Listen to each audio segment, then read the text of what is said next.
We are joined by Tyler Rich at Cavendish Beach Music Festival. Nice to see you. You too. I feel like you pretty much are Canadian at this point.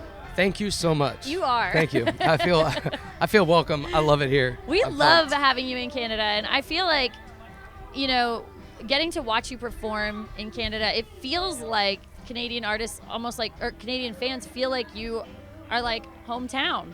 I love that.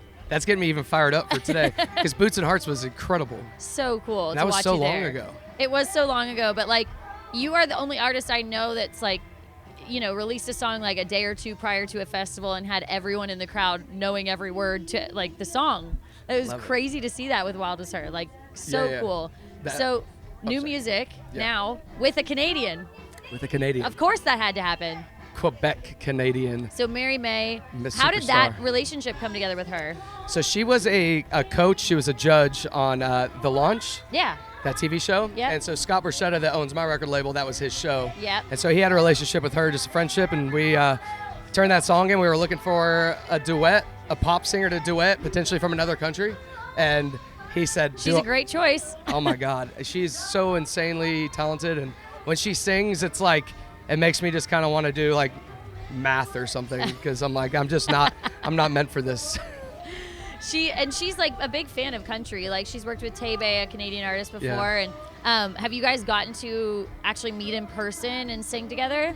So we did that. We did record it in Nashville. Oh, cool. And so she came down it was probably like an 8-hour session because we had to sing the whole thing in English, all the harmonies, all the doubles, and we had to do the whole thing in French. Well, 52% of it in French. And part of that 52% was yours? A lot of it, actually. Really? Yeah, so we... Good for you. That is not easy. It was hard. Really hard. And her boyfriend, he's just a saint. I will call him a linguist. He literally would like look at me and be like, dude, you were crushing it, but you said "fuh," and I need you to say "fuh." I'm like, well, that sounds about exactly the same. So we'll just keep doing it until it sounds right to you. You're like, I hear no difference in what you just said to me, but at all. But good for you. I mean, like that is something incredibly nerve-wracking to take on, singing in a language that is not something you've ever done before. Yeah, and French is not easy. French is not easy, and people who speak French are very particular about the way people speak French. Which is terrifying. Right. When you're told to sing a song in that language of people that hate when people mess it up. But it's also, I think, like, as somebody who speaks French, I don't know, but I would say it's almost like an honor for them to like go, okay, he took the time to actually learn this properly. Yeah, and that's what Marie-Mai was saying too. Is she said the fact that like the pronunciation, all this stuff is going to be so dialed in, it's just going to be a nice little head nod of we respect this guy and we love it, even though he's from California and doesn't know what he's even saying probably.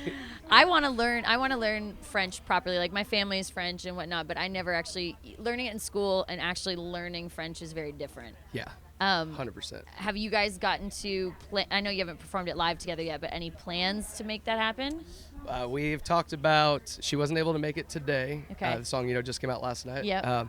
We are doing a festival next month that we have talked about potentially it could work out for in Canada, so I'll just leave that clue there. I will be there, I think. Yeah. I will probably be there. So this obviously means new music is in the works. Yeah. What does this new season of Tyler Rich kind of look like as far as music goes? It's super exciting because, over COVID, we fell into the Survive or Die Trying act of TikTok and all that stuff and constant content. Yep. And through that have just found cool and unique different ways to promote new music coming out or even just demos I wrote that week.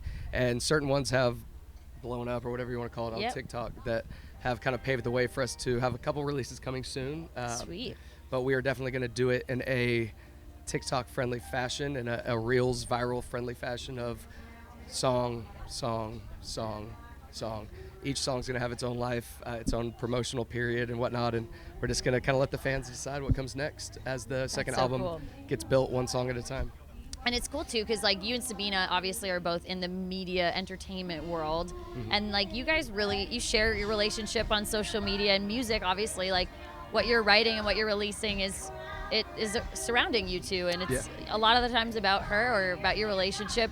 So to get to now like bring social media so closely into that and make that a part of the release is so cool. Yeah, because it is literally just the glimpse of our life, and it's if I'm showing her a new song, which sucks. Sometimes it's going to take 2 or 3 weeks once I write a song and I want to show her. Because a lot of times we're not together because of her job and mine and Right. whatnot. You guys are Yeah. apart a lot. Totally. Yeah. But so though when we do get to do it, it's literally just it's just kind of like an eagle cam of what somebody or a bird or somebody above would see. It's just now we capture it on camera and get to share it, and it's just a nice little glimpse into our life, and her being the muse and number one fan that dances in the kitchen and does all her little Sabina isms. She's awesome, and like, what a great muse that you have to write about, because she's so just like beautiful and vibrant. Now, I know you do a lot of touring around areas when you're in town, if you have time to, before shows. Have you had a chance to tour around Cavendish or Charlottetown? I wish. No, No, we're not no, yet? unfortunately. Yeah, we don't get to, which sucks. Especially like I know the guys love it, but I love exploring new places. Yeah. And we did a couple shows in Nantucket, an island off of Massachusetts. Yep. And then yesterday just came straight here. And then we have to leave literally after we play because we have to fly out of Maine at 6 in the morning Okay. for a show in Nashville. Well, that means that we're just gonna have to bring you back.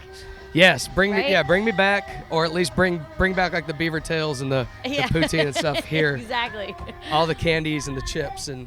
Awesome. Yeah. Well, I just want to ask before we go, because I always love to hear what you're listening to. So country-wise, is there an artist right now that you're loving, or a song in country music that has kind of caught your attention? Man, I'm really loving Cameron Marlowe. We've got to do a couple shows with him, and he's just such a nice dude. But his voice is, it's just a power. His voice is so good. Everything he says, you believe it. And we did a show with him in Colorado a couple weeks ago, and just getting to be backstage, just watch his voice soar in his songs, and just I really love everything that he's doing. And he just came out with either his album or another single today as well. Yeah. So even though we're fighting on a chart right now, he's a good dude. You're still cheering him on. Yeah, no, yeah. and he's got such a cool voice. Well, I can't wait to see you perform and get to hear the new song. It's great I'm to see you. hoping today. Oh yeah, we're gonna play it for sure. And we'll see you a lot this summer Yeah. in Canada. I love it. Can't Awesome. wait. Tyler Rich on Pure Country.